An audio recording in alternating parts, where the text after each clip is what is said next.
Good? Okay.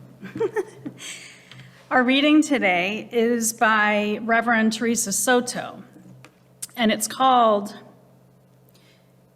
Prevail. Isn't it a weird word, though, prevail? How could we win before we encounter the challenge? Before what? Not like preheat an oven or pre-measure an ingredient. It turns out that the pre doesn't mean before in the way that we're all used to. It comes from Middle English pra, which means toward greater strength. That and a quarter will get you a gumball. Let me reassure you. No one knows everything, even though some people wisecrack like they do. You could not know before right now what this moment would call for. Knowing you now move toward greater strength. Knowing this very moment you teach yourself and your communities what and how we shall be more able, not simply to survive the day, but also to take the future back in your own hard-working hands, our communal resistance and possession. You will prevail if you commit, doing the next thing because it is next, moving toward greater strength, building the skills it takes to heal the aching world.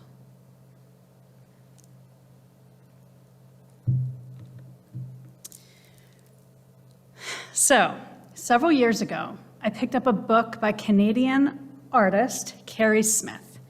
Smith is most famous for her book, Wreck This Journal, an art journal that includes assignments such as tear a page out, create a stain log, paint with your tongue after eating colorful candy, and taking the journal into the shower with you. There's also pages to spit on, stomp on, throw your gum on. To be honest, I could not get into the Wreck This Journal process because I'm a bit type A. But I was attracted to another one of her books, How to Be an Explorer of the World, a title that speaks to my own inner seeker and curious soul. In the first few pages of How to Be an Explorer, Smith suggests you start collecting things. And one of the assignments is to look for things to collect on your way to school and work, and to collect at least 30 of them. Well, the idea of this collection was about opening up to the mystery of what you see in the world, and rather than go to the store and start buying things and collecting things, you just kind of pick up things from the natural world. So I thought this was really cool, but there was one small problem. I worked in downtown York, which is an urban setting, and there really wasn't much to collect. City streets, cigarette butts, and a lot of people. So I just kept looking and looking and looking, and I grew frustrated because what I was looking for was unknown. I couldn't find it anywhere. But I kept my eyes open, searching every street and every alley as I walked, staying fully awake, exploring the world around me, and that's when a dull, rusted metal washer turned up in my path along one of the alleys downtown. I picked it up, held it in my hand, smiled, and thought, okay, this is interesting. Put it in my pocket and went on with my business. Sometime later, I found another one, and then another one. And that's how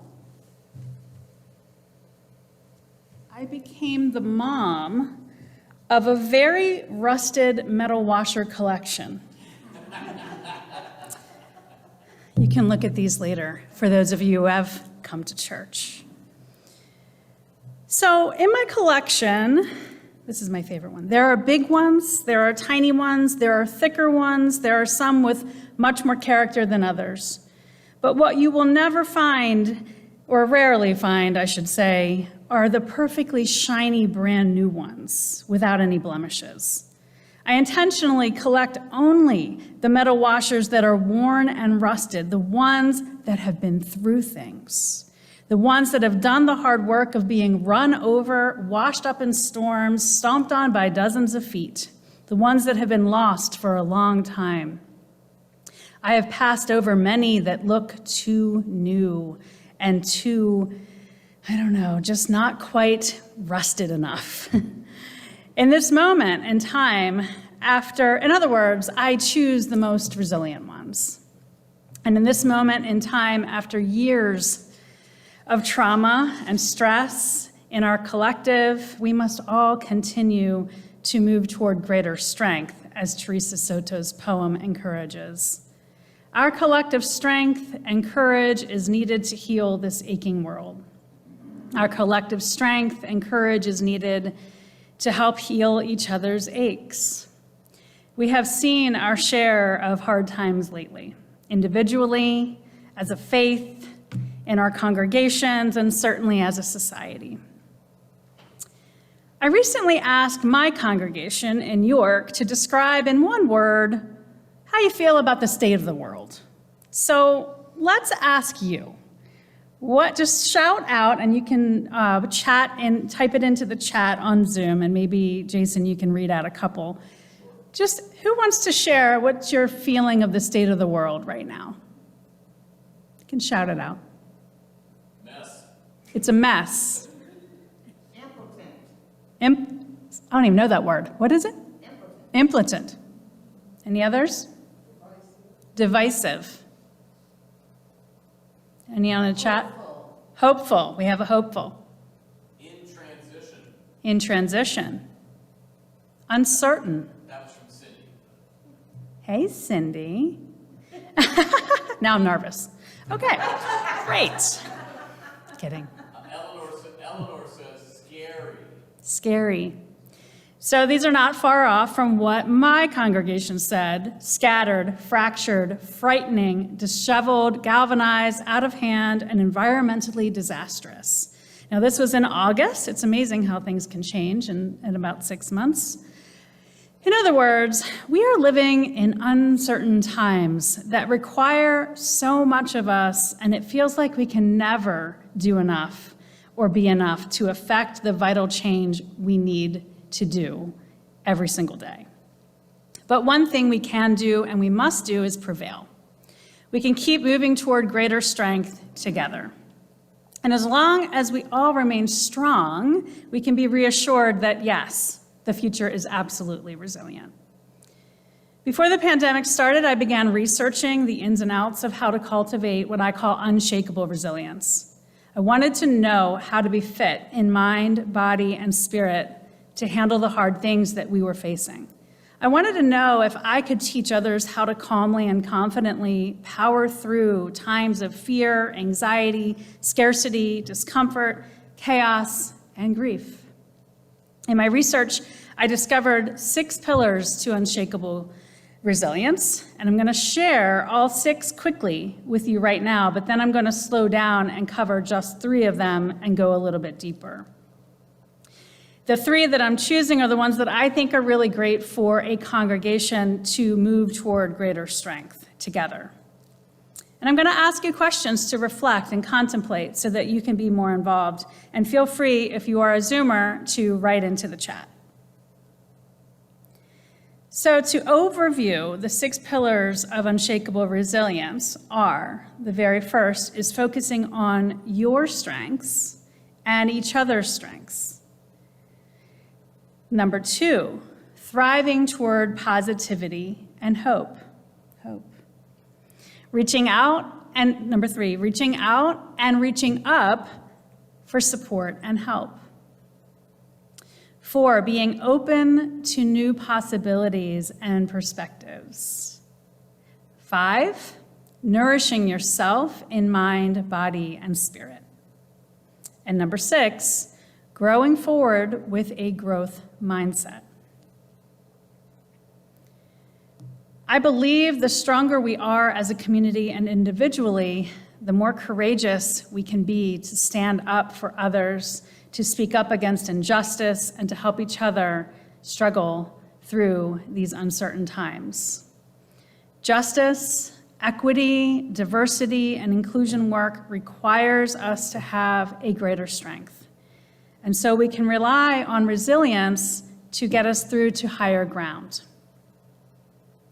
I want to focus first on the pillar of thriving toward positivity, because the future is resilient when we can lean toward positivity and hope and see the goodness unfolding even when things don't go our way, even when things feel uncertain. We can privately and collectively see the bright side while holding space for our hardships. Of course, that can be hard to do when everything feels chaotic and like it's not working out as planned. But there are many actions you can take to lean toward positivity and to boost your own positive thinking. You could start a daily joy practice. You can be sure to work in nourishing, calming practices. You can find new ways to bring in humor into your life. But I am personally drawn to the practice of what meditation teacher and psychologist Tara Brach calls spiritual hope, or awakened hope. She's even referred to it as holy hope.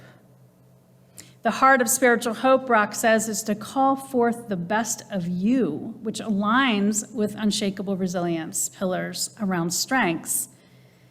Brach says that the idea is to awaken and manifest your fullness of humanity. In other words, dream of a better tomorrow for yourself or others and do what you can to make that happen.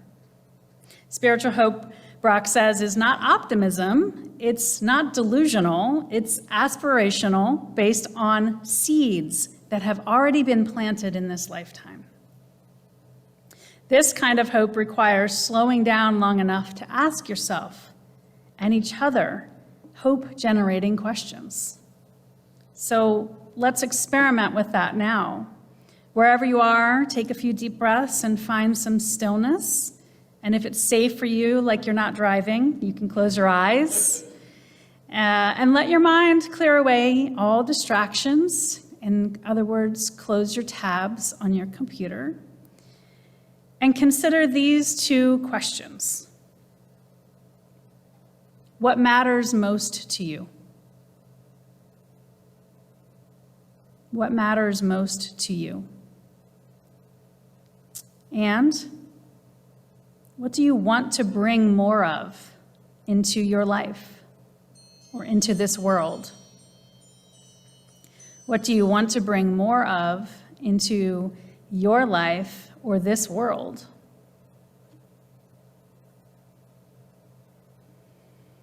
Feel free to chat that out in the Zoom chat if you're there, just to add another element to this experience.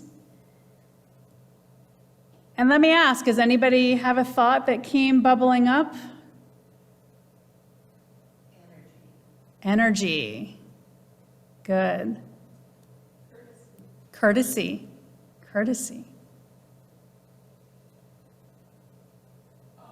Eleanor says, I want to bring graceful listening. Okay. Beautiful. Linda Miller says, security for our children, grandchildren. Security. They're sharing a lot.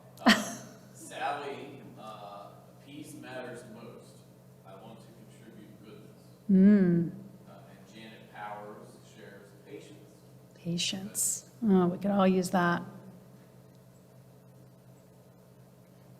Spiritual hope requires putting energy toward that which you want to manifest in your lifetime.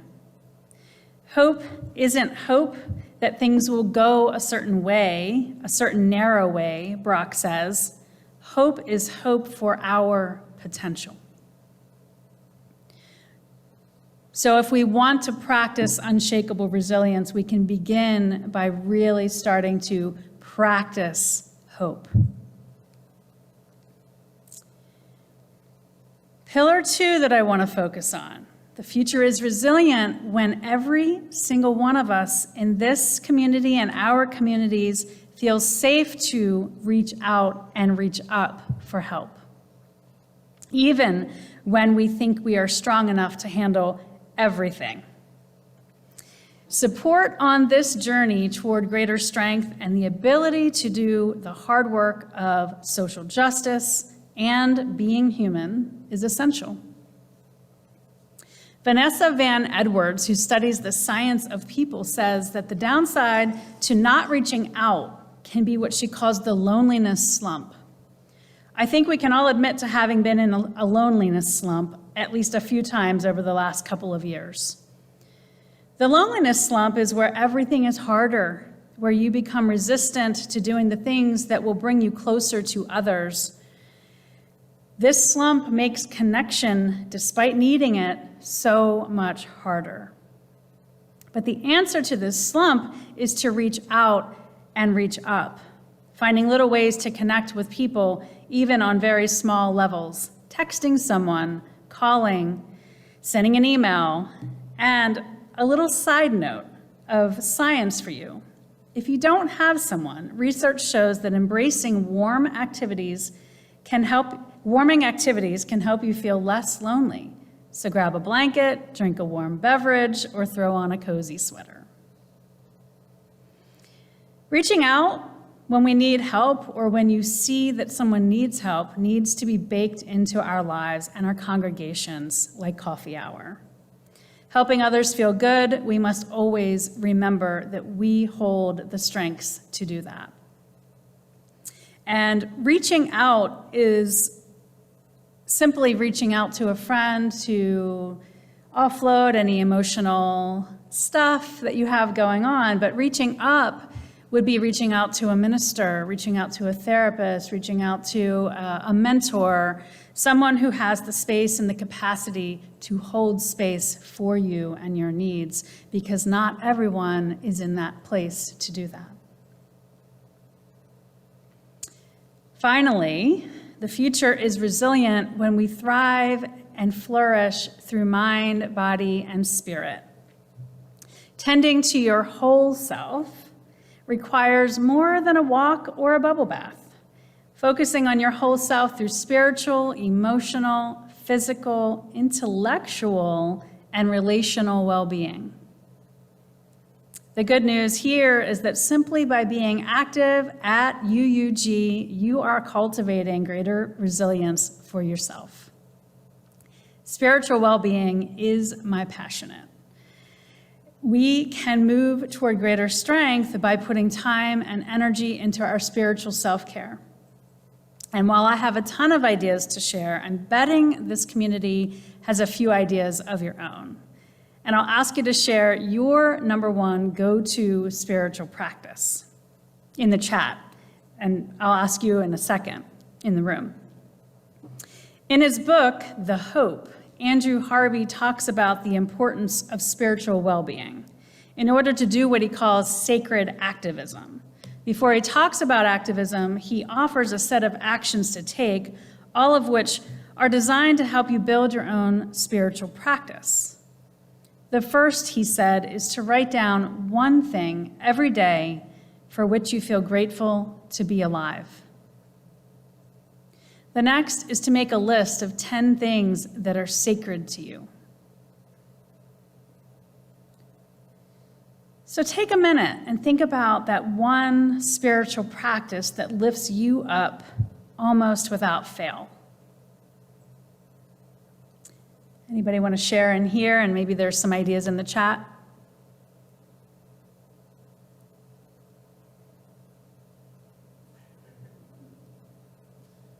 Betty? Songs. Yes, when it's on a mobile speaker for myself. I listened to them last night, and I listen to them almost every day. Music, song, yeah. Oh, it's a big part of my spiritual is music, absolutely. Gratitude, yes. Beautiful spiritual practice. I'm actually in my 12th year of a daily gratitude journal practice. Great. Hot tea? Hot tea in the morning, yes. Any ideas on? Music, mindfulness, paying attention, active listening, sharing, reading poetry. I do something that I feel is beautiful, standing proud before the Creator while meditating. Great, beautiful. knitting. There are no shortage of ideas when we are in a faith community such as this, and we need it. There is so much work to do to help people rise up, to help heal the aches of the people we care about in our community and in our congregations. There is no time to hide away in a loneliness slump. We must all move toward greater strength right now. Now, more than ever, honestly, we need to be strong on the inside, not just on the outside. And resilience is about holding the whole of this messy experience called being human. My collection of washers, my little worn out rusted circles of hope, lives on my altar. And from time to time I pick them up, hold them, and feel their broken and wholeness in my hands, remembering both the beauty and the brokenness of this world. The future is an unknown and uncertain sacred dimension, one worth being fully alive for. May we learn to live inside the hope of our hearts, as Barbara Kingsolver writes. The very least you can do in your life is to figure out what you hope for. And the most you can do is live inside that hope. Not admire it from a distance, but live right in it under its roof. What I want is so simple, I almost cannot say it. Elementary kindness, enough to eat, enough to go around, the possibility that kids might one day grow up to be neither, the destroyers nor the destroyed. That's about it. Right now I'm living in that hope, running down its hallway and touching the walls on both sides. Beloveds, keep your eyes open. Stay awake as you move toward greater strength together, and take good care of yourselves and each other. The future is resilient as long as we are.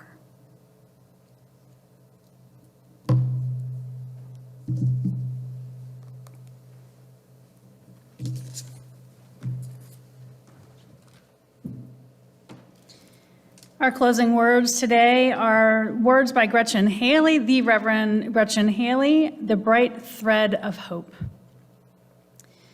There is too much beauty in this world to give up on it yet, and it is always too soon to surrender to cynicism.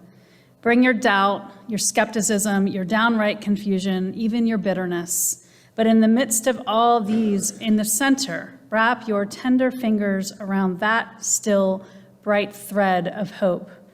Feel in your heart that still steady hunger for something more, the vision we glimpse every day in the rising sun across the foothills, the light that spreads across the face of the one we love, the look of knowing all there is to know and still loving life, loving us just as it is, just as we are.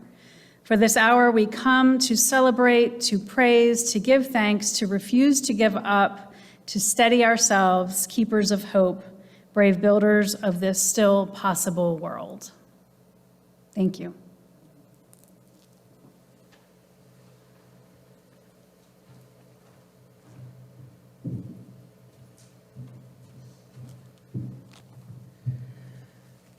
Our closing music this morning is Something Inside So Strong.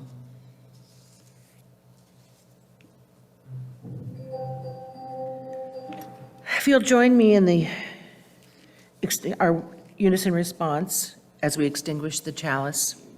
We extinguish these flames, but not the light of truth, the warmth of community, or the fire of commitment. These we carry in our hearts and in our hands until we are together again. And now for our closing ritual, safe passage.